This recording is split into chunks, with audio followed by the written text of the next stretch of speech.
La session de rattrapage de l'identification biométrique a été lancée en Mbuji-Mayi le jeudi 8 juin 2023 par le vice-premier ministre, ministre de la fonction publique Jean-Pierre Liaou, en présence du gouverneur et des députés nationaux élus du Kasaï oriental. Je voudrais, au nom du Premier ministre, vous remettre votre carte.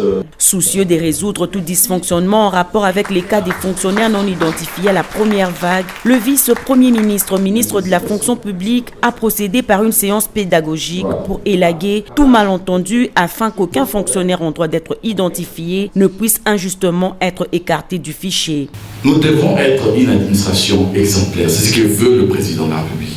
Une administration normale qui fonctionne selon les règles, avec des cadres organiques bien connus. Séance tenante, les orientations ont été données et des solutions trouvées pour rendre fluide cette opération. Nous avons mis en place un mécanisme pour que la plupart de ces raisons soient vidées. J'ai demandé à ce que le service de l'identification au niveau de la DBDR soit souple et j'ai moi-même indiqué quelles sont les mesures de souplesse qui doivent être observées pour que nous puissions identifier le plus d'agents possible.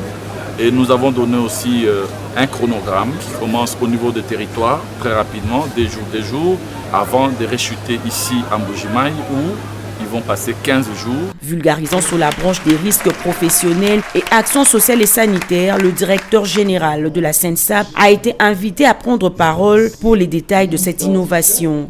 Heureux d'assister à l'effectivité de la session de rattrapage, les fonctionnaires ont témoigné leur gratitude. Ils sont venus nous sauver. C'était difficile qu'on puisse faire des recours, des papiers, ça traîne. Et voilà que lui-même a décidé pour venir résoudre ces cas chez nous ici au Kasaï oriental. Nous sommes très contents parce que le VPN a montré qu'il écoute beaucoup plus qu'il entend et il agit plus qu'il fait.